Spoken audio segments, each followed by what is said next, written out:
Good morning, everyone. We're just going to give it a few more minutes and let everyone trickle in, and then we'll get started.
Okay, well, good morning, everyone. I think we can go ahead and get started with our meeting. Thanks, everyone, for joining today's Solvency Management Program Community Engagement Committee. It's been a quite busy time for Salton Sea all over the place, so I appreciate you all for taking the time to be at this meeting. At this time, I would like to invite our co-chairs, Rebecca Terrazas Baxter from Imperial County, and also not sure if Sylvia passes around from Alianza. I would just like to invite you to kick us off on our meeting today. Thanks all again. Great. Good morning.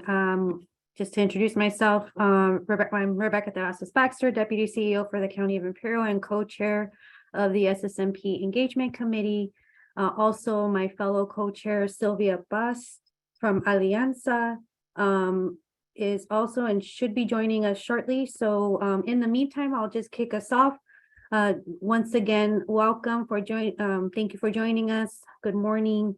We want to do just remind everybody that this committee is intended to be an advisory committee to assist the state through the Salton Sea Management Program on engagement efforts moving forward. So what we tend to do is provide various updates on different engagement opportunities that are taking place throughout the year.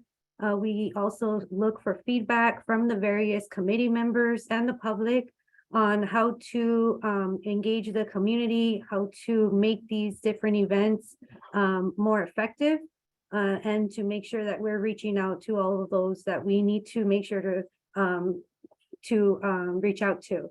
So thank you all for joining us. We have in front of us a few different items that we will be addressing this morning. One of them is the coordination for the 2023 annual Salton Sea workshop by the State Water Resources Control Board. So we have a guest speaker this morning. We will also be discussing public meeting coordination and the next SSMP update community meeting that will be taking place. And in the past, we have discussed and established an annual review working group. So the working group will provide an update on some of the discussions that they've had and some of the recommendations to the changes of the charter that they will be reviewing with us and discussing with the committee this morning. So once again, thank you all for joining us. Has Ms. Boss joined us in the time that was gonna? You, Becky. Yes, I'm here. Thanks for getting us started. No worries. Go ahead, hand it off to you. Well, thank you. And if we can go to the next slide, I believe. We do have instructions here for using the Zoom webinar. I don't know if we read those, Josh, or is that Miguel? I can go ahead and read those, no problem. So Okay, thank you. if just for you to be familiar, if you haven't been familiar with Zoom options, and also on our meeting, to let you know that we have interpretation available, and you can find that at the bottom of your screen. There's a globe option, a little icon that says interpretation. You can click for you to select your language of preference. Today we have interpretation into Spanish, and also mention this in Spanish for folks that haven't selected this option. Nada más unas breves instrucciones para que seleccione su lenguaje de preferencia. La reunión de hoy está siendo traducida al español. En la parte de abajo de su ventana de Zoom tiene usted la opción de interpretación o interpretation si está en inglés. Puede seleccionar ese icono y seleccionar la opción en español. Y le recomiendo seleccione también la opción de Mute Original Audio para que no escuche los dos lenguajes al mismo tiempo. Thank you. Thank you, Miguel. Next slide. So, next slide.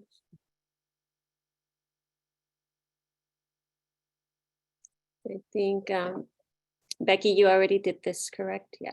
So next slide, please. There's the agenda in front of us, and I believe Becky has already reviewed what we are talking about today, so we can go to the next slide.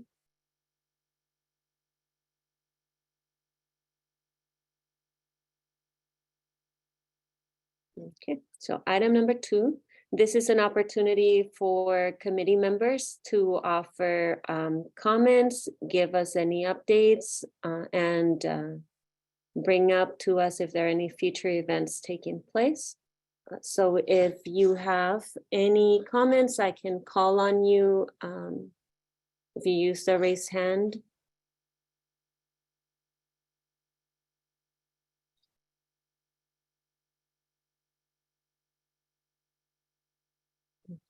David Villarino. Good morning, everyone. This is David Villarino, President and CEO of the Farmworkers Institute of Education and Leadership Development.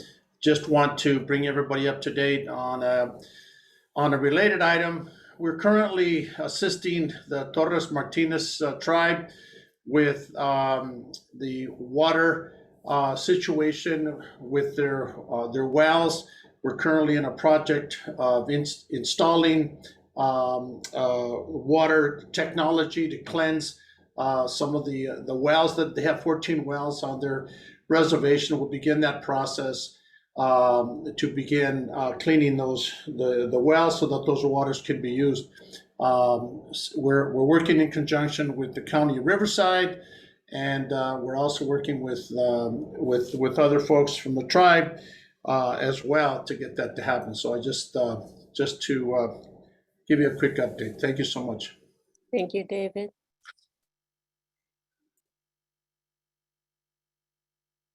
I do not see any additional hands raised. So I will pass it back to you, Becky. Great, thank you, Sylvia. Can we go to the next slide, please? So as I mentioned earlier, over when we discussed the agenda overview, we have some guests with us today. Ms. Stephanie Holstage from the State Water Board and also Molly Williams from the State Water Board. And we're gonna hand it off to them to discuss the coordination of the annual Salton workshop that is normally held by the State Water Resources Control Board. Hi, everyone. Good morning. Thank you so much for having me today. My name is Molly Williams, and I'm an environmental scientist with the State Water Board. And I believe Stephanie's here as well, if she wants to introduce herself. Hi, everyone. I'm Stephanie Holstage. I'm a senior environmental scientist with the State Water Board and the oversight lead for the Salton Sea project. Awesome. So the two of us are working together to coordinate the 2023 SSMP workshop. So we're just here today to talk a little bit about that coordination effort, some ideas that we have for dates and venues, and we're hoping to get your feedback. We can go to the next slide. Okay, so here is the overview. Most of you probably already know this, but the State Water Board hosts an annual meeting with our board every year to give CNRA an opportunity to provide an update on the SSMP program in the presence of our board and community members. So this will be the first time that it's being held in person since 2019. So that's exciting.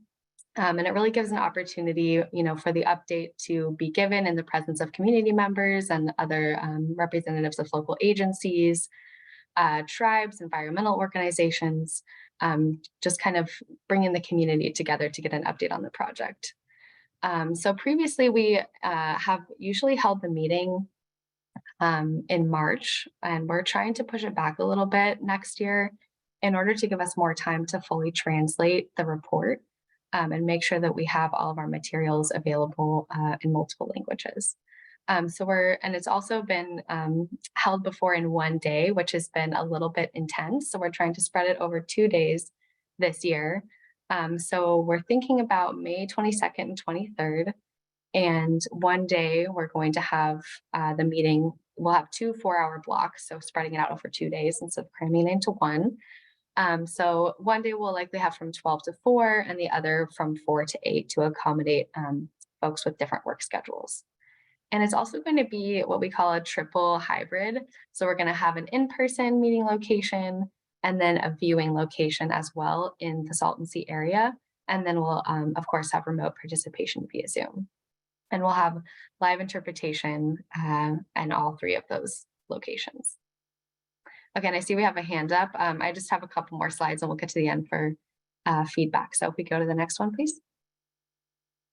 Okay, so Stephanie and I were just in the Salton Sea last week, visiting venues and checking out the area.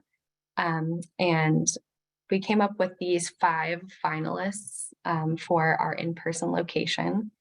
So what we're hoping for is to have the in-person location either in the Coachella Valley or the Imperial Valley, and then have a viewing location in the opposite end. So trying to accommodate everybody there, and then every other year we'll switch off. So the last in-person meeting was held in 2019 at the North Shore Beach and Yacht Club, which was, the consensus was that it was just a little bit too small of a space. So we're looking for a space with higher capacity for this year, with a modern AV setup, with a dais at the front for our board members to sit, and speaking podium. So all of these locations offer that. All right, and let's go to the next slide. Okay, and so just want to open it up to everyone here to get feedback on these dates, on these venues, on the proposed times, and we'll just listen and take notes. Thank you. I see Tom Sefton with hand raised. Yeah, thanks. I see the locations you proposed all look reasonable. Brawley City Council chambers being a little further north, such that it's a little bit shorter trip from some of the people coming from the north, and then try to get some of these Zoom things out of the way. And then if you're doing something in the Coachella Valley and people got to come from the south to the north, then yeah, getting something that's a little, closer to the south is helpful as far as the length of the trip. I think the real problem, however, is the time. So if you want to get feedback from people in the community, then the 12 to 4 is going to work fine for agency people, and the only people you're going to get are agency people who are paid to show up to the meeting. If you want to hear from the community, most people in the community have actual jobs, and they're showing up to the meetings as volunteers, meaning they got to finish their job, then they got to drive to the meeting location or log into Zoom, and then they can join the meeting. So real people who do real jobs and are also part of engaged with the Salton Sea and care about their environment, they can't come to a 4 o'clock meeting. They're still at work. So the evening session that's supposed to get some community input has got to start more like 6 o'clock when people can actually get there. And that's my comment. Thank you. Yeah, we've heard this feedback from previous meetings, which is why we're adding the evening time for the first or second day. And this will allow people to kind of drop in, but a start time of 6 might be challenging because there's so many commenters that we need to hear and information that needs to be shared, but it is the kind of thing where people can come when they're available. Thank you. Pat? I was just going to say that I don't think people have to come for the full 4-hour duration. I think they can pop in. That's the time frame where they can pop in and make their comments and suggestions known. I think they're both fine. The 12 to 4, Tom's right, will be all agency people, but it'll also be stakeholders that do get paid and get paid to attend these meetings and will show up during that 12 to 4 time frame, and we'll probably all show up for the 4 to 8 time frame too. But I think those times proposed are fine, since it's not something you have to be at for the full duration. And then the location. So just a heads up, the county just had their outreach a couple of weeks ago, and we had it at a school site in the Coachella Valley Unified School District realm, and we had a lot of technical issues. And so I was at the school district boardroom a couple of weeks ago, and we had technical issues again. We weren't in the boardroom, we were in one of the offsite office conference rooms. So I know you guys will check out the technology. I think our last Salton Sea Authority board meeting was at the Palm Desert Water District, and I think we had technical difficulties there too. So I think, we're just going to have these challenges and have to soldier on through. Thank you, Pat. David? Thank you. Well, first, I want to concur with Tom's comments. I don't think it's outcome determinative, like Pat said about, we don't really have to have everybody there for the entire time, but I do think if we could push it back a little bit so that we can allow people to get there, that's a good thing. Relative to a venue, I want to submit the Boys and Girls Club auditorium in Mecca as maybe an option. It's a little bit further south from Coachella Valley, but to Pat's point, I don't know if the technology there is up to par. I do know the county is across the street, so I'm not quite sure, but I do know they have a nice building. It's big. It's right off the freeway, and it's a lot more southern than Coachella Valley. So I just put that forward for consideration. Thank you. Thank you. Rebecca? Yeah, thank you. Sorry about that. I do have a question for Molly and Stephanie. Could you possibly expand on what the agenda might look like? I think that might be helpful as far as when you're talking about input and times and so forth, because normally, if memory serves me right, in the past, you've had panels, and then each panel, probably about 4 panels, and each panel kind of has updates provided on SSMP related work from different entities. I know you've had local entities, you've had the subject matter experts and state agencies as well. So that might be helpful, I think, to if you have that information already, if you could possibly share what kind of the idea is as far as the setup or the agenda for the 2 different days. And also, if you can include normally, when is your public comment period? Is it towards the beginning or towards the end of the agenda? Thanks, Rebecca. Yeah, the agenda is still in development. We met with a couple folks who were on the call last week. We met with Alianza, Leadership Council, Comité Civico, and got some feedback on that. And I think that we do want to have the subject matter experts, right? Obviously, CNRA providing their update and on the long range plan as well. But we also want to include community members to talk about some of the advocacy work that they're doing in the Salton Sea. So that's going to be part of it. I think based on the timing, we'll probably sort of gear the daytime meeting towards agency folks, environmental organizations, right? Like people who are paid to be there, and then gear the evening meetings towards community-led efforts. Stephanie, I don't know if you want to add anything there. Yeah, I would just say, our past workshops have kind of been 12 to 9 or so. So it'll be a similar format as that, but split into 2 days. So we would, gear the evening times towards community members. And then for public comment, I think we're thinking of splitting it up. So it's easier for people to pop in and comment at different times instead of having it only at one time at the very end of the day, because I think last year the meeting actually went to like 10 p.m. or something with comments. So it gets kind of late if you do it all at the very end. Yeah, I think we want to have multiple periods for public comment in each meeting. So probably at least 2, like one halfway through. So the people who are there to provide public comment don't necessarily have to stay for the whole thing if they're not available, or they don't need to be there earlier on to make that happen. So, but very open to feedback on agenda as well. Thank you. Thank you. I'll come back to you, Tom, after we hear from Darren. So Darren?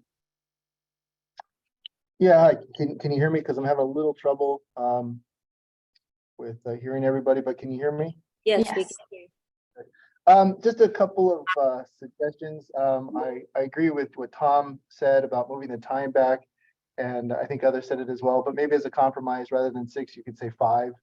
Maybe that would work. Maybe that would work. And then a location, I want to put in that maybe the Imperial Valley be given a little extra consideration, given that we have this additional 2 to 4 million acre feet of conservation, and it looks like Imperial Valley is going to take on a share of that, and so there'll be and that will of course have impacts on the Salton Sea potentially. So I think there could be a great deal of concern, and I'm sure a lot of Imperial Valley folks would like to attend and perhaps voice some thought on that. So if it's possible to give the Valley a little extra consideration, given that, I would just submit that for your thoughts. Thank you, Darren. Tom? Like Darren said, the Imperial Valley will be hit by water cutbacks, and the Salton Sea absolutely will be substantially impacted by that. I'd like to respond to the agenda comments. I have attended many of these meetings before that were up in Sacramento and took the time off from work to do it. But we do have situation where you want to have the community members at least hear something of what's been shared by the experts with the agency people. At a minimum, you should record the session that's in the 12 to 4, and it should be on a prior day so that people have a chance to view a recording to see what's been shown. And then as far as the evening session, if you compromise at 5, you do have to know that people are not going to be able to get there at 5 o'clock unless they have a construction job that's 6 to 4. So we need to realize that people are not going to show up at 5 o'clock and definitely not going to show up at 4 o'clock. So they're going to miss whatever is in the agenda before 5:30 or 6. So, and then you need, if it's not, the way these agendas have been done in the past, it's not a pop in and talk whenever you can and leave. There are specific periods, times when there's public comment. So yeah, you're going to need to have multiple opportunities for public comment interspersed in the agenda if you're going to call it a pop in, so that people can have an opportunity, a public comment period, each hour or something like that, in order to make that real. And even environmental organizations, there's some big ones like Audubon that can pay their staff, but most of them are all volunteers and are doing other jobs during the day. So please do accommodate that in your agenda. One, the things that people really need to hear, don't put it too early in the evening session. Make the daytime session available as a recording, and put in not a pop in, because it really won't be, but multiple public comment periods. Thanks. Thank you, Tom. Pat? Yeah, okay. So now that I'm hearing that there's panels and information being disseminated at the beginning of these meetings, then that night one should be pushed back so that working people could hear what's being said. And I like Tom's idea about making the recordings of the 12 to 4 information available so that people can hear it prior to the evening one. So yeah, depending on what the information being disseminated, and I know everybody wants to hear it, then maybe that evening one should be pushed back. Thank you. Thank you, Pat. A few of my thoughts after listening to everyone. Since we're having 2 days, would it be possible, Molly, maybe to have a longer day one during the day, and then do the second day like a 6 to 8, for example, right? That is really focused on and geared towards the community members and the engagement and the feedback that we want to hear from them, that the state wants to hear from them. So that's a possibility. The other one, in terms of the public comments, there's one of the things that I notice is that sometimes there are things people would like to either chime in on or clarify after presentations or panels. It takes more time, but if we had an opportunity for public comment after a topic that's been discussed, because there might be more than one panel for one topic, but after a specific topic, that might also provide more opportunities for people as they're coming in to have those opportunities, or to leave after if they were only there for a specific topic that they were interested in.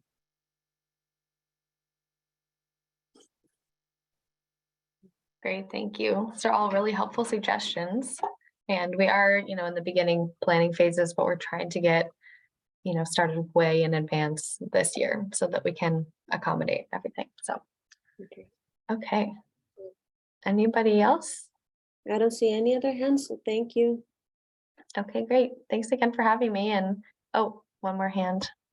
Thanks, Art. Hi, can everyone hear me? Yes.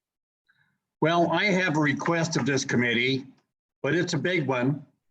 And I asked that you could just break with tradition and be honest with the public and all the other state entities. You could try honesty for a change. Perhaps Molly Williams or Miguel Hernandez could answer to this, but you won't. The state and the federal government has no consideration of restoring the sea in any way, shape, or manner. Any water that flows into the sea is considered wasted can be served better by any other purpose. Everyone knows that hay bales and contour plowing and gravel is not restoration. And the state and the Fed would prefer that the sea just quietly go away and we can move on to other things. So that there'll never be a consideration of what the sea contributes, such as over 1 million acre feet of fresh water produced for absolutely free. That will never be scientifically considered, but it's a matter of fact. So just break with tradition, be honest. We've been having meetings like this for public input for decades. They went absolutely nowhere. None of them resulted in any restoration of the sea.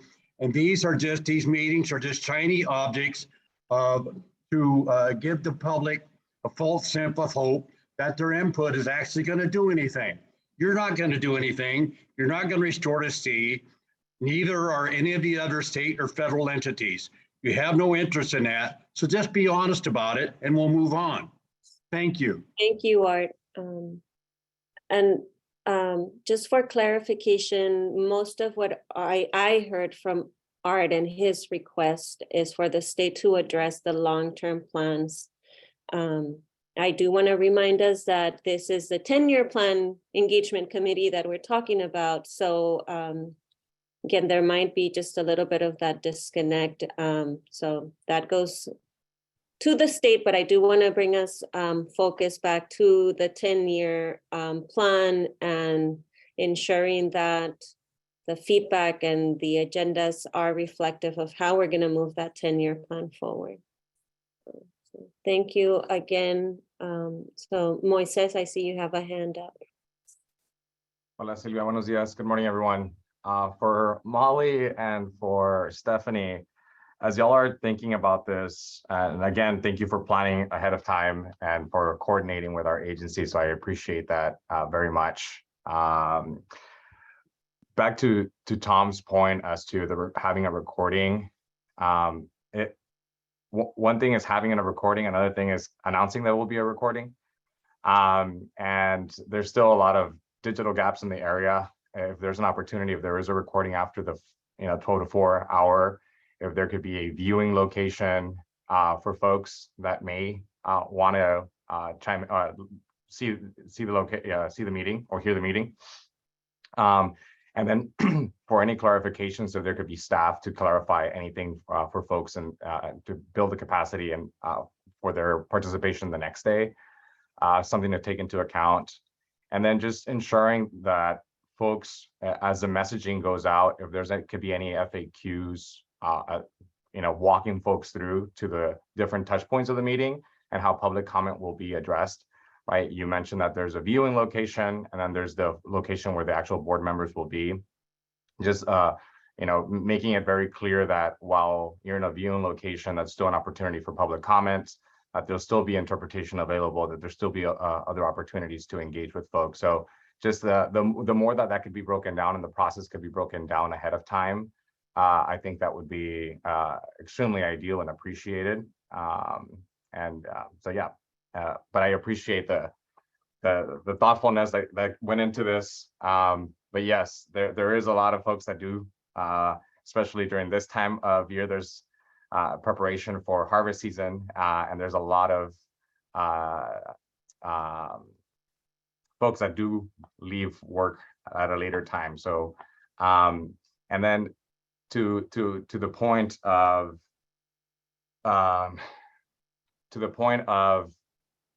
community touch points and the different panels, I just want to be cognizant and just remind folks that community members should be included in all of this. So the more that we could do to break down those barriers so that we're not picking and choosing when it's right for community to be, I think that would also be ideal. But again, thank you for the collaboration with our agency and thank you for being here. And thank you, Sylvia, for allowing me to speak. Thank you. Miguel? Yes, and I would just like to quickly add, and please, Molly and Stephanie, correct me if I'm wrong, but this will also be presented at our next SSMP community meeting to get community perspective on their plan. which we're actually going to touch on our next agenda item. So they will be additional to the feedback received here today, and any other feedback that you might have. Stephanie and Molly are looking for community input itself. So just so you all know that this is part of their plan as well. Thank you, Miguel. Rebecca? Two things, sorry, I'll keep it brief. One, I do want to say that I agree with the recommendation from Sylvia and Moises about the additional touch points. Maybe adding at least some designated time for some questions and comments after each panel. And then also, I want to express appreciation to both Stephanie and Molly for coming and meeting with this group to get some feedback and input as to how you can better engage the community and plan for the workshops coming ahead. And then another thing, also, I know there was some information shared from Darren and Tom about having the event in Imperial Valley. So I just want to also advocate for that as well. So thank you.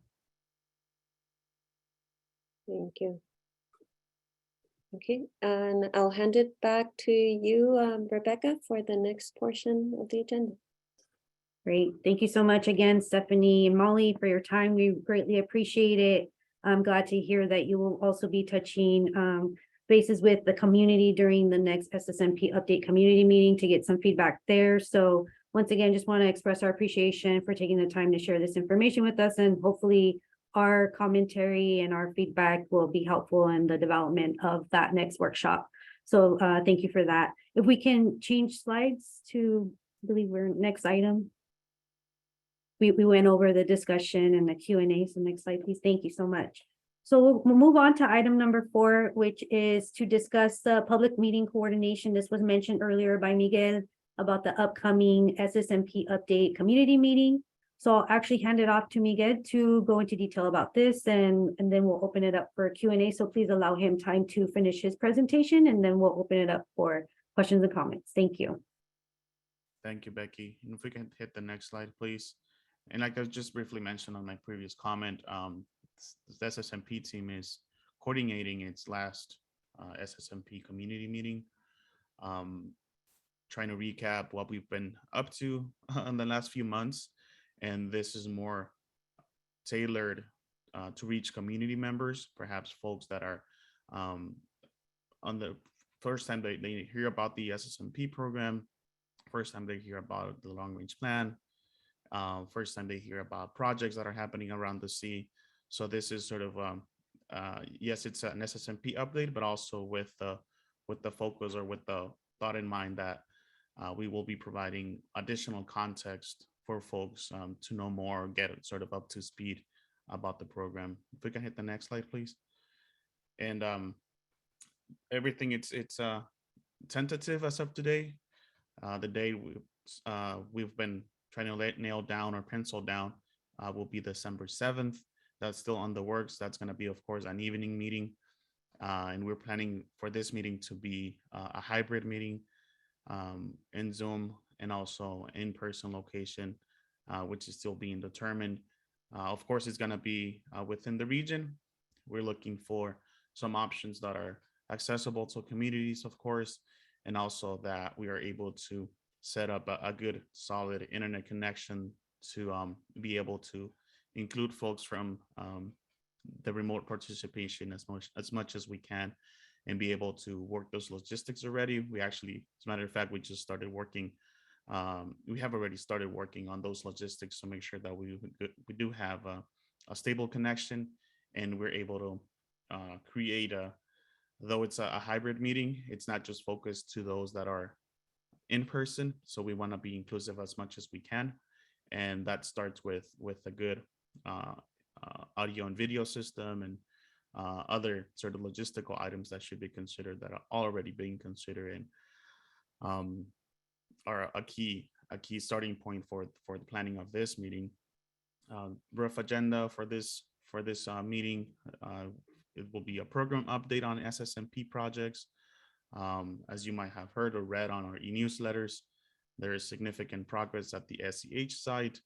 Also, we revamping the vegetation enhancement projects. and we want to share that with our community, and of course our partner projects that are also on the works. Also, as you might know, the long range plan committee is also meeting quite frequently, and they have this plan under development. So we will have that be part of the update, and also an update from the science committee and the monitoring implementation plan. The meeting format is presentations followed by Q&A, but not just a single communication or more of a classroom setting. We want to encourage, and we have that in mind, that we have more of a conversation type of meeting, that there is multiple ways of communication. At this particular meeting, it's more of a, like I said at the beginning, more of an informational type of meeting. We're just reporting back to community, letting them know what the program it has been working on in the last few months. And this is sort of a heads up of what you will see on that May workshop that Molly just talked about at the State Water Board workshop, or Salton Sea workshop. So sort of like an in-between touch point for community members to be on the know of what we've been working on. And just if we can hit the next slide, just to share and a bit more about our strategy for engagement, outreach, and promotion. And as you might know, we have sort of like a standard list of things that we've been doing for past meetings. We've done this for both in-person and remote meetings. If we can hit the next slide, please. So just a brief list, and you perhaps are already familiar with this, but we're definitely looking at ways that we can grow this list, have different strategies or different outlets to promote the meeting, and not only promote the meeting, but also engage community members into the conversations. And this is where the committee members are essential for the purpose of that particular meeting. So if you happen to have a conversation with a community member you already serve, and you invite them to this meeting, this is where we ask, or we appreciate if you take that extra step and let them know what the meeting will be about, kind of like help us get them ready for the meeting, or for them to walk with a better knowledge or better understanding as they come into this meeting. So that could help us facilitate more of the conversation and be able to have a conversation on a more level playing field, and be able to have deeper conversations or detailed conversations with them as well. And also going back to the outreach strategy, if there is anything or any areas you could support, as always, we're definitely there to support you as well. As you know, we put the social media kit for you to help us disseminate that with the under platforms. We have bilingual materials, bilingual PSAs. We got this on our website, and also we have contractors that are helping us promote the meeting. So if any of you or all of you would like to support that on the outreach and bringing engagement into the meeting, we will definitely appreciate that opportunity, and happy to coordinate that with you all. And at this time, if there's any questions, and I do see one from Mr. Septon, this will be the time. Hi, Miguel. Thank you. And speaking on behalf of Ecomedia Compass, you have in the past shared your flyers and such with us, and we've put it out to our social media, et cetera. Please make sure you do include us this time. We have a large mailing list of people who are interested in the Salton Sea and social media related to the Salton Sea, as well as our website. So we will get your information out. So appreciated.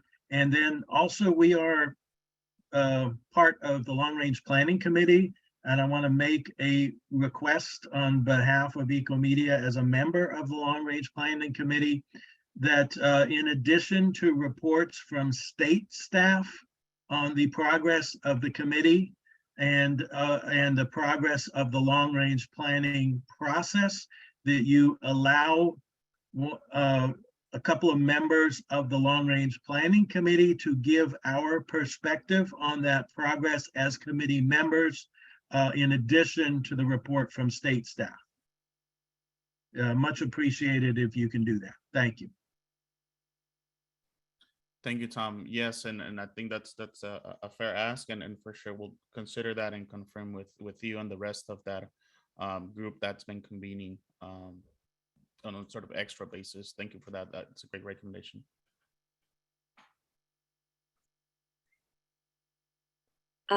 Miguel, on this topic and given both Tom's request and was it who was it? The earlier request from Art, this would be a good opportunity for the state to let the community know what the future of the sea then looks like after the report was published. So I think that's really at the core of what people want to hear, both what I heard Art request earlier, right? That the state gives us a clear vision of what that long-term plan for the sea is going to be in light of that report that he commissioned.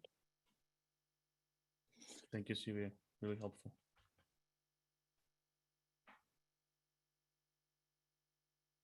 I'm not, are there any, I guess, a last call for any more questions or comments related to the community update?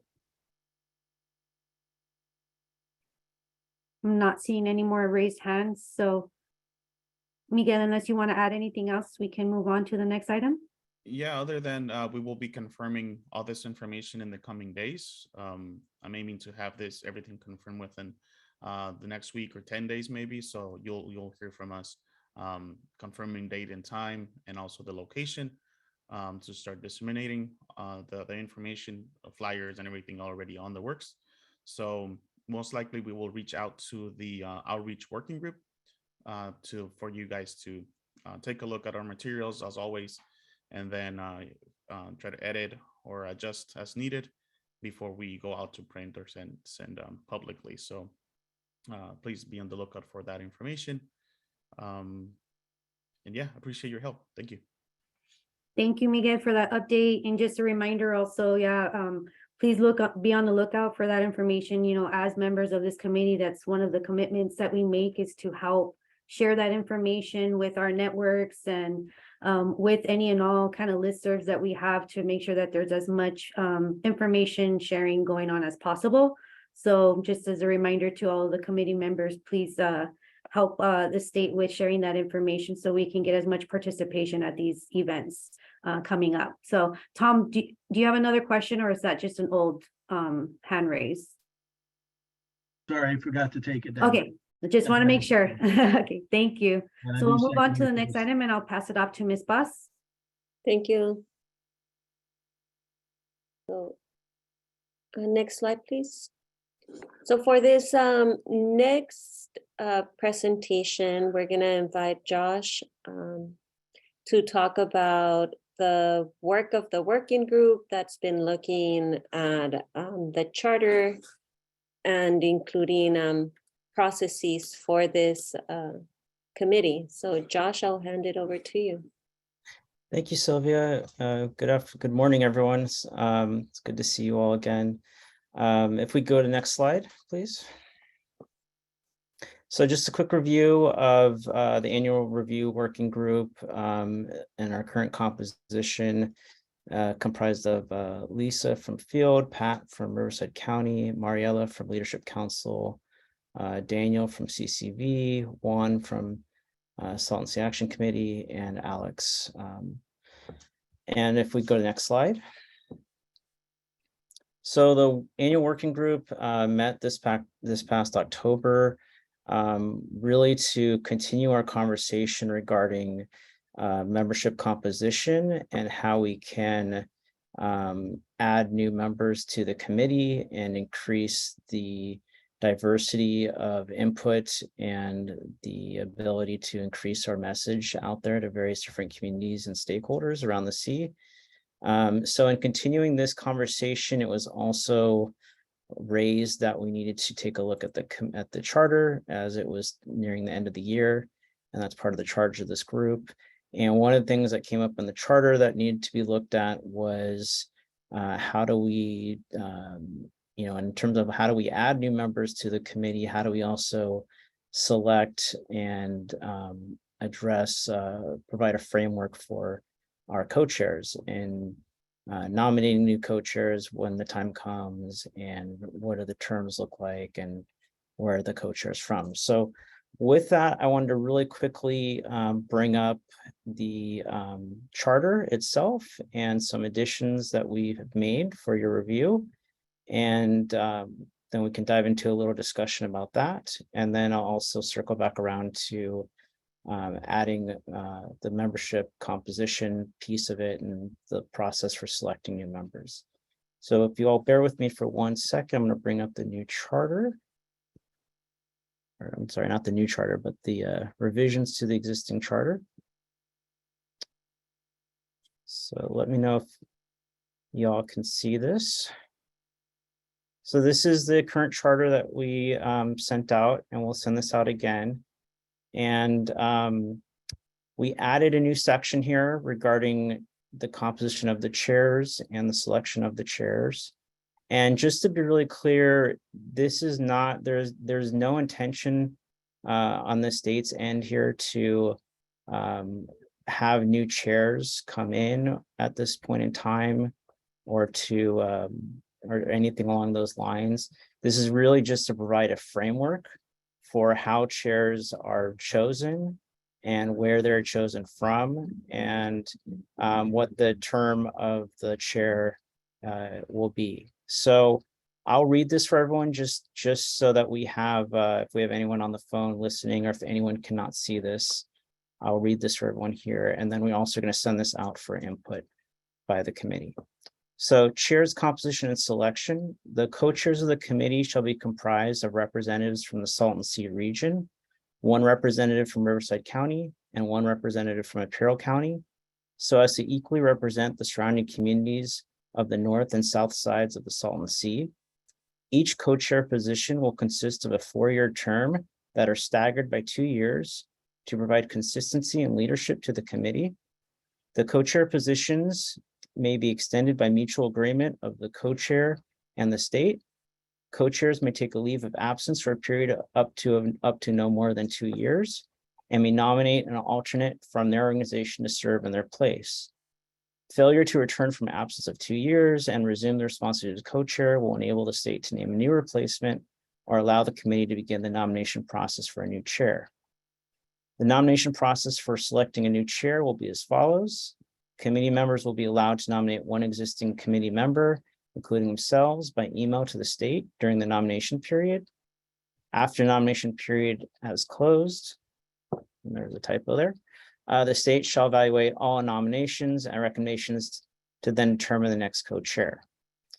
So again, this is really just to provide a framework and clarity surrounding the chair positions. And in case 1 or 2 co-chairs do decide to step down, this will then provides us with a framework as to how we can go about selecting new chairs, and just some sort of guidance on the chair position itself. So with that, I'd like to open it up to the committee to see if there's any feedback from y'all. And we will also again be sending this out following this meeting for input. And we are asking for feedback from the committee by December 16th. And then we will incorporate that feedback and then bring it back to the committee at the first meeting of the new year, which we're looking at being in February. So, and then we will adopt the changes then. So with that, are there any open up to the committee for discussion? And I see a hand raised from Tom. The 2-year leave of absence replacement with somebody nominated solely by the person who's taking the leave of absence seems like a long time for a leave of absence, and for having somebody in the position who didn't go through a nomination process through the committee itself. So it seems to me that a shorter 1 year, for example, period might make more sense. I'd be interested to know what the basis of that choice.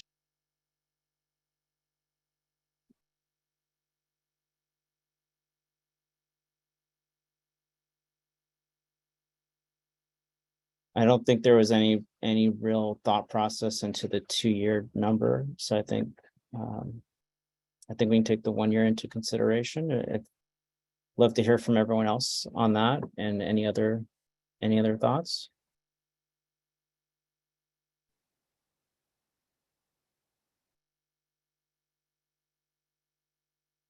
David? Yeah, I agree. I think 2 years is too long. If you're gonna take 2 years, it's pretty, you're pretty certain, you're probably not gonna be coming back. If there's a real desire to come back and you really need to go, probably 1 year makes sense. I would agree with Tom. Okay. Pat? I agree with Tom. Okay. All right. Well, if they're again, we'll be sending this out. We can make that change and send this back out to the committee. And if there are any other changes, we ask that you send those to us by December 16th. We'll include that in the email with this. And we'll then incorporate any of those changes and bring it back to the committee in February of 23 for final adoption. And also, just to be clear, as the two co-chair positions are staggered in terms, Sylvia Paz's term will come up first in 2 years, and then Becky's term will come up in 4 years following the date of adoption of the charter. So that would begin in February of 23. And so 2 years following that would be Sylvia's term would come up where she may or may not choose to continue serving. And then 2 years after that would be Becky. So just wanted to provide that clarity. So with that, I will now. We have one Josh, other. there's still a question from. Oh, sorry. Go ahead. I didn't see that. Darren? Yeah, this is a minor point, so disregard it, but if you think so. But where it says the co-chairs of the committee shall be comprised of representatives from Salton Sea region, 1 rep from Riverside County, 1 rep from Imperial County. Just, does that mean residents, or representing organizations within those regions? And does that even need some clarity, or is it fine the way it is? But just raising the point. Yeah, that's a good point, because what we're going to talk about next is the composition of the committee, which includes expanding the representatives of the committee to include community members. So a future chair could in fact be a community member from one of these two areas. So it's a valid question as to whether the word representatives is inclusive of that. So we'll give that some thought and consider changing that. So Pat also has her hand up. Yep, Pat. Yeah, so from Darren's question, my understanding is that we're talking about the chairs of this committee. So the co-chairs are representative of the committee. The co-chairs represent North and South. That's my understanding. Correct. It's not linked to which we both live, right? We're both community members, but it's not linked to whether we are with a certain organization or not. It's open, so it could be. I don't know if there needs to be language to better clarify that, but yeah, I agree with your interpretation, Pat, and yeah, it's the intent that there's just one person, regardless of affiliation, right, who would be from the southern part of the sea, and another one from the northern.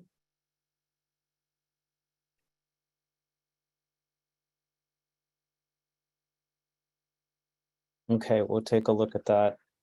And that's a really good point, Pat. Thank you so much. David, you have another question? Yeah, I agree. It's a minor issue. I think it's clear the intent's to have somebody from the north and somebody from the south, irrespective of the affiliation. to give that coverage. So I agree with Pat. Okay. We'll definitely take a look at that. So thank you both for that. All right, well, with that, if I don't see any other hands, we'll move on to the next item. Give me 1 second here to switch screens. So in talking about, oh, thank you. So in talking about the membership composition and the process for soliciting new members, many of you may recall at the last engagement committee meeting, we had an update from the annual working group where we discussed, which sectors we'd like to add new membership to, and how we'd like to expand that membership. So just as a recap from that meeting, the sectors were kind of broken down by local community, and so the feedback we got from the working group was to add representation from a lot of the local communities around the sea. That includes Mecca and North Shore, Thermal and Oasis, which are each combined. Thermal and Oasis are combined, and Mecca and North Shore are combined. The West Coachella Valley, Central Coachella Valley, add representation from there. Also add representation from Bombay Beach, Calipatria and Island, Brawley and Westmoreland, Calexico and Holtville, and then El Centro and Imperial.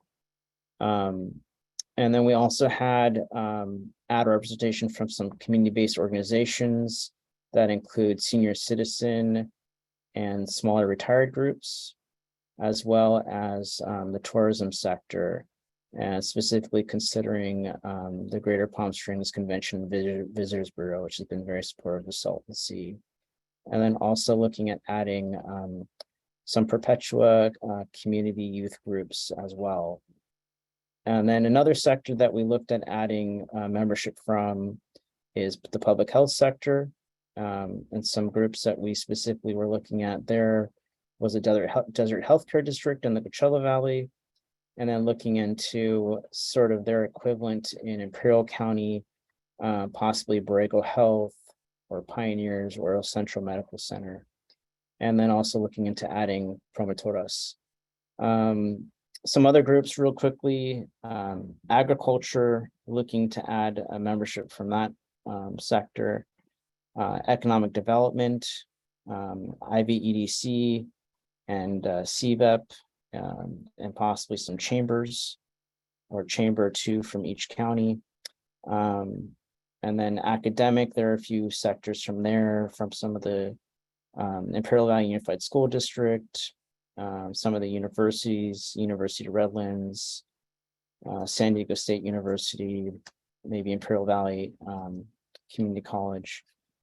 And then there are a few others as well, tribal nations, looking to have a little bit more representation from the tribes on the committee. And then also looking at a few local agencies as well.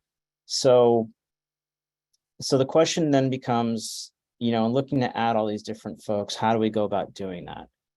And so what we are proposing is that we would send out an email to the committee identifying these different sectors where we'd like to add representation and asking for nominations from the committee, and also putting out a greater call for volunteers that are interested in serving. And so in doing that, we have put together a form, a nomination form, or just a form to submit your interest in serving on the committee.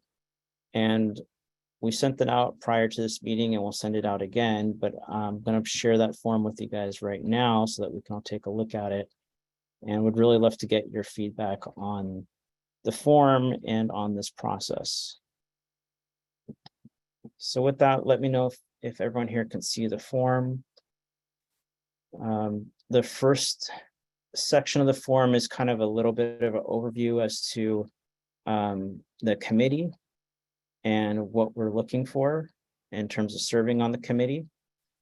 And Again, this committee is advisory in nature. And everyone that lives in the Coachella and Imperial Valley are eligible to apply. David, do you mind if do you have I'll No, just a point of reference. Can you Yeah. expand the font size? You know, some of us have a little challenged, you know, with our eyesight. Does that help? Better, a little bit more, that would be great. Okay, how's that? Thank you. Thank you. All right.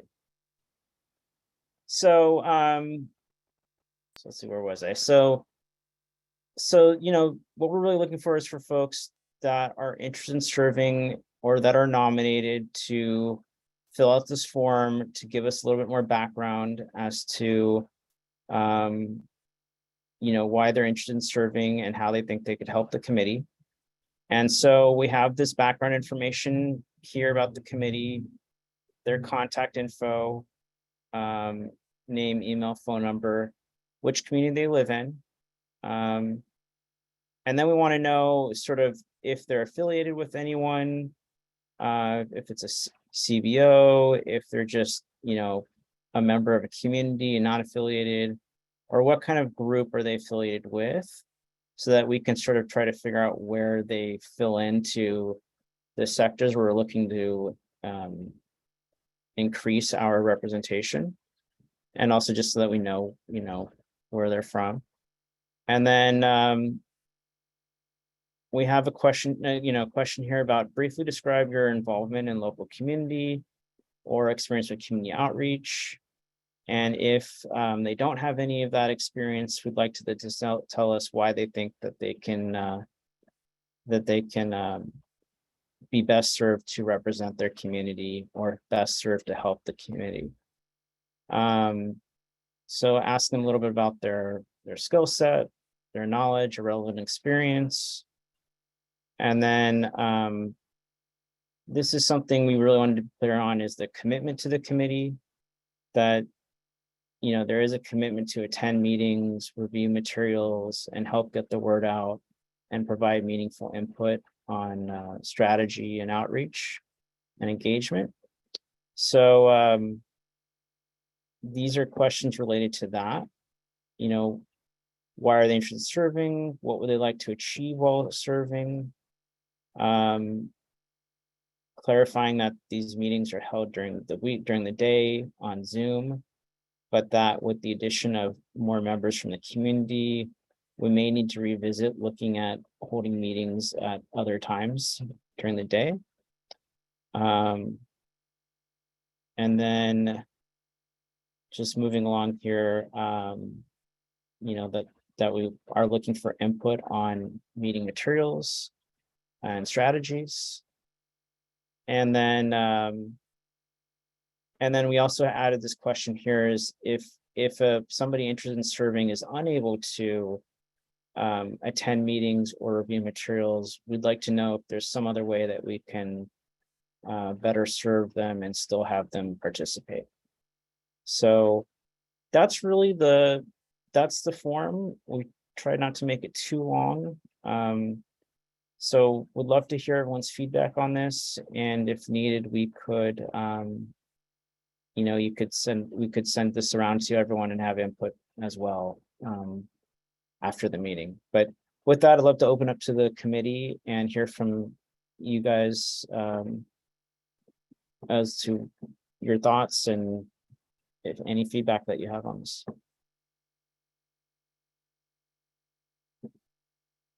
I'm not seeing any hands up yet, but in the meantime, while people may raise their hands, I do want to say that I thought it was a very well put together kind of solicitation membership application.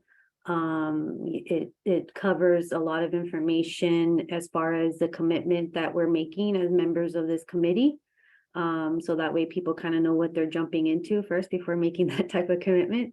So thank you guys for the work that you did on that. I do see Tom has his hand up. Go ahead, Tom. Josh, thank you. I agree with Ms. Teresa Baxter that you did a good job putting this together. Just one question: when you listed out the communities that would be contacted for this. I didn't hear you mention any of the 4 West Shores communities. They're obviously very impacted by the what happens to the Salton Sea, since they live right next to it and were established as shoreline communities in the first place back in the 1950s. And I hope that the outreach will include those. And there is a West Shores Times that publishes monthly, and you could put something like this in that paper and it would be seen by a lot of people. And I'd like to suggest that you do that and make sure that you include those 4 communities in the outreach, because I know for a fact there are a lot of people in those communities who are very interested in what happens to the Salton Sea, because it directly and deeply impacts their lives. Thanks. Yeah, no, thank you so much for that, Tom. I think in listing off the communities that I did, those were sort of the ones that were identified by the group as where we currently are lacking representation. So I think the thought was that we have through the coalition, Chuck's coalition, and then through your organization, Ecomedia Compass, that we might have enough representation in those communities. Possibly we don't, to your point. So, and we're not trying to be exclusive here at all. We're just trying to identify where the gaps are. So when we send this email out to the committee, to you all, I think, you know, if there are other recommendations or nominations as to where, you know, who else should serve from where, or where else we should be looking for representation, membership, I think we're open to hearing that. So thank you for that feedback. And we do advertise in the West Shores newsletter. I have one back here somewhere. So, but so thank you. Yeah, That's good. I would just point out that Chuck's group is doing outstanding work, but they are based in the Coachella Valley. They don't have a lot of representation other than myself in Imperial County. And I don't know if I'm officially a member, but I do participate in their meetings, and they're great, but they're Coachella Valley based. There is a new nonprofit based in Salton City that is working for the community, and you might want to reach out to them. Rostros y Corazon. You might want to talk to them. okay. Okay, great. Thank you so much for that.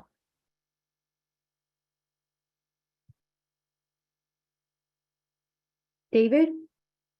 Thank you. I just wanted to, if your question is what we thought about, you know, adding more folks and how do we go about that? I don't know that it sounds kind of large in terms of the institutions that you started nominating. I'm not talking about the community representations. I agree with Tom on that. And I also agree that with Rebecca, that the form is well done in terms of, you know, getting input and what people are getting into. But, you know, when you started talking about chambers and universities and colleges and things of that nature, I don't know that they have a real commitment to environmental justice and equity in terms of principles. Maybe they can play a role. Maybe they have value in some way, shape, or form. I'm not saying they don't. I just don't know that that's primary in terms of what they do. And I think that's a primary concern. So I just want to caution us about making a committee so large and diluting the initial principles that are there about environmental justice, interconnectedness, relative to equity and environmental justice. I just want to put that out there, that should be the primary piece in terms of this committee membership. Good points, David. Pat? Yeah, I just wanted to let David know that we had that conversation too.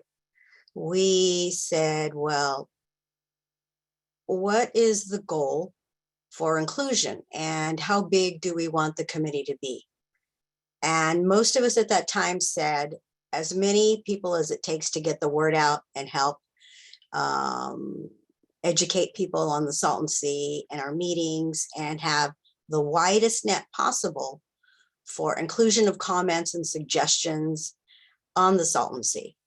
So if we're saying we don't want it too big, what does that mean? What's the magic number for everybody for inclusion into this committee?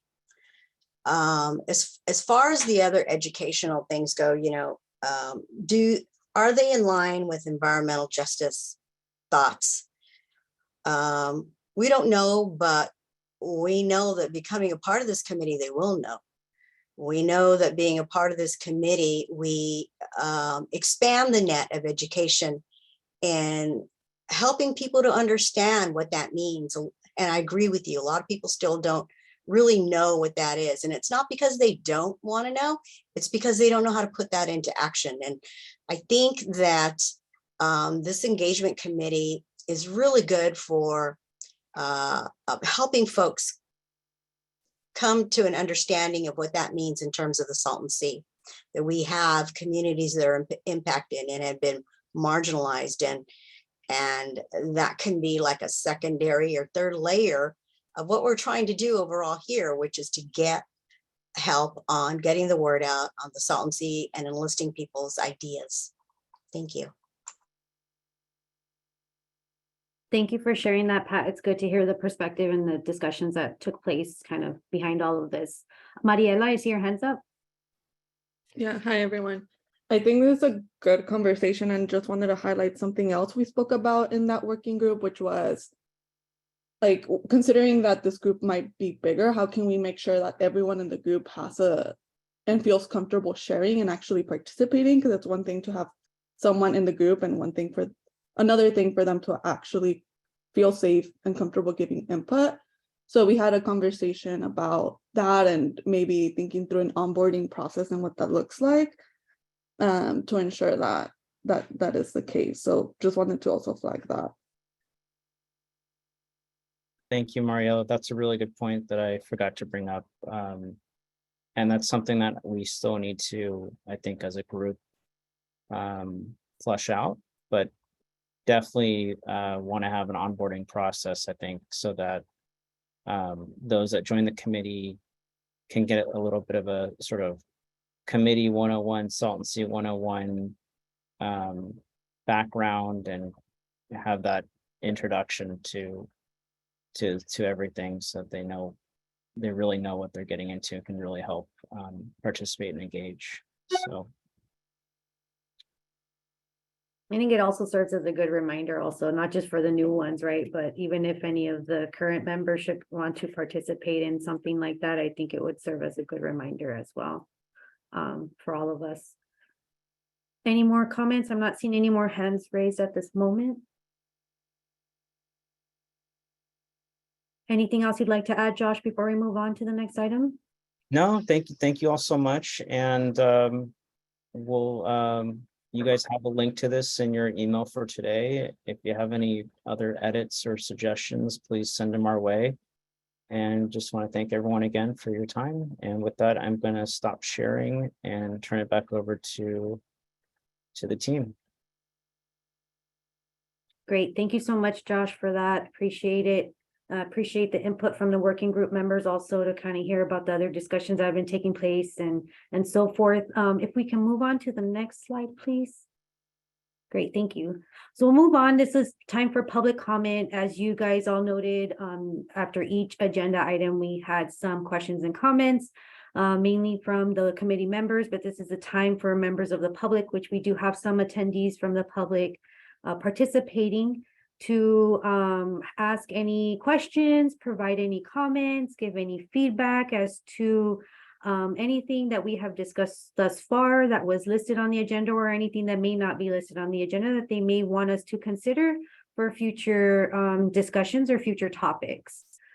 So right now is the time for you to feel free to, do they have the ability to raise their hand as attendees, or to submit questions and answers?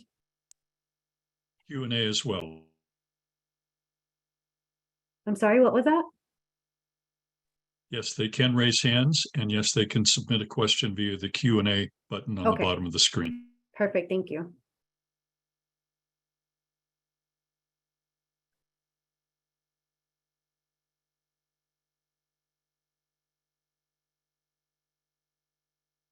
Okay, so I'm not seeing any hands raised.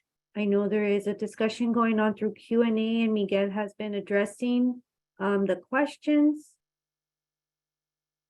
And so I guess we'll move on to the next item. This is a review of the action items and close the meeting. So just kind of going over some of the items that were discussed. We had a comment from Mr. Villarino regarding the Farm Workers Institute and the work that they're doing to help out the Torres Martinez tribe with the well water concerns and issues. In item number 3, it was shared with us about the upcoming annual Salton Sea workshop that the State Water Resources Control Board holds. They provided us with some information as to what they're planning thus far. Several recommendations were provided. Some of those, as I said, this is just off of my notes, so if I miss anything, please don't take it offense. I'm sure the state staff got it. Translation for sure to be provided. Make sure all documents are provided in multiple languages.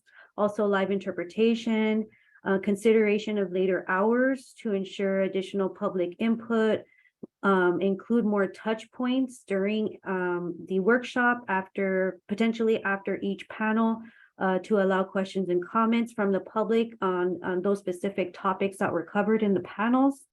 Also considering specific locations for the live in-person location and so forth, and also considering recording it and providing that information publicly, and also a location for viewing of that prior to the meeting the next day, so that way people have all the information potentially needed in order to participate the second day if possible. In regards to also having some frequently asked questions of public comment and interpretation as well, so that way people know how to provide that comment and how to get the interpretation services as well. In regards to the next item, public meeting coordination for the next SSMP update and community meeting, we have a tentative date of December 7th, looking at a hybrid, both Zoom and in person.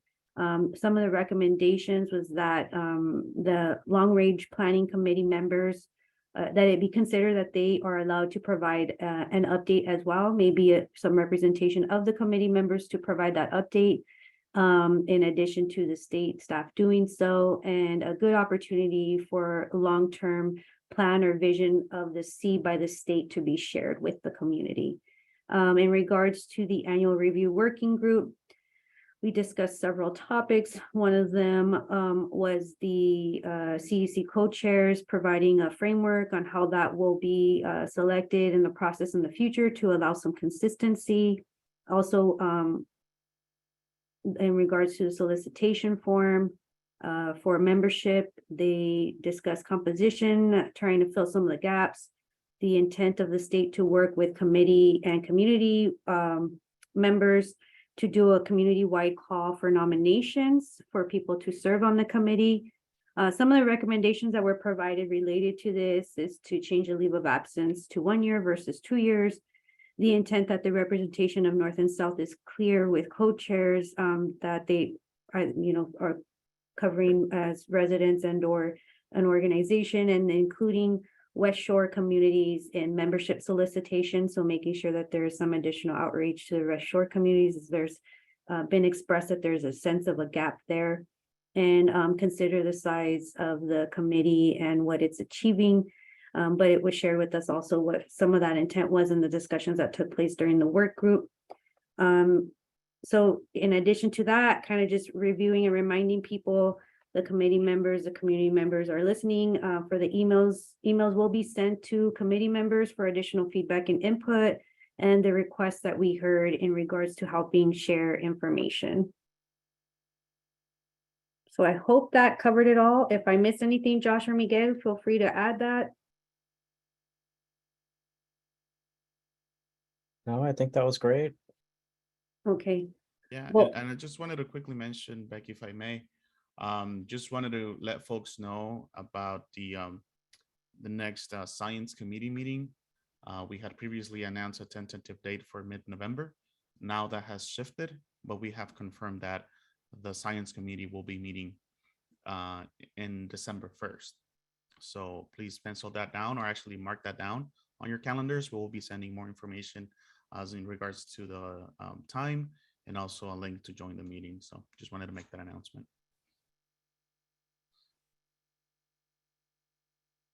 great. So thank you all very much again. Oh, I'm sorry. I see a hand raised by Mr. Villarino. I'm sorry, Miguel, I stepped away from my desk for a second. What was your comment about the date again? Yes, December 1st, the Science Committee, it's having a public meeting. Okay, We'll Thank you. be sending more details soon. Mhm. okay. Great. Thank you all again for your participation. We greatly appreciate it. I feel it was a very helpful meeting. It looks like there is a potential date that was shared earlier about our next meeting sometime in February, I believe.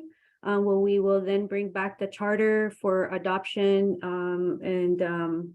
and other items. So if you have any topics that you wish to bring up as in topics to discuss for the next agenda, please feel free to share that with Miguel and or Josh. And they will make sure to see what we can do to address that in the future meetings. And then just want to again, thank you all for your time. Really appreciate it. Guys, have a good day. Bye, thank you all. Bye-bye. Thank you all.